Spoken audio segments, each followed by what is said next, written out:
Nellie heads to Montgomery County to get to the heart of it.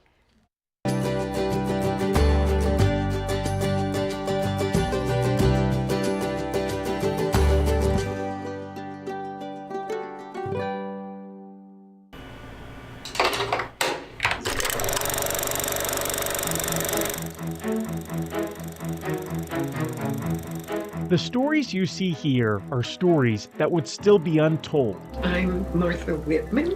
My name is Victoria Antoinette Rose. My name is Joanne Malone. Untold if it weren't for a group of Wheaton High School students. I came to Wheaton High School in 1989. This teenage film crew is part of a group called Village Reels. They crisscross Montgomery County, Maryland, documenting ordinary lives. Today, that's teacher David Schaffner. When they approached you with this idea of participating in this documentary, The answer was no. I don't really want to do it.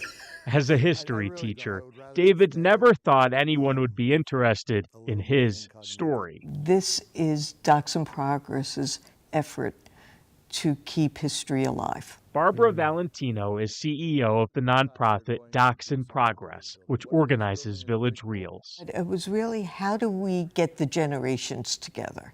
And frankly, this is my pet project. The group teaches students like these the fundamentals of filmmaking.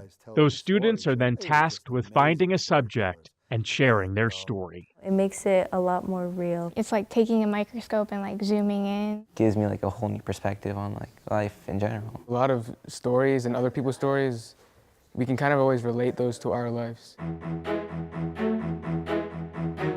The hope is telling stories of different generations helps create different perspectives. We have one, John Wilkinson, who spent his entire time in Montgomery County public schools as a blind student. What I remember is that my parents, they seemed to never regret having a blind child. A former nun who was a protester. My little claim to fame was to be the first nun in the United States to commit a federal felony and be prosecuted for it. A gentleman, Larry Hastings, who grew up on a tobacco farm. You start at 7 or 8 o'clock in the morning and you work till 7 or 8 o'clock at night. And these are stories that they're everybody's neighbor and nobody knows.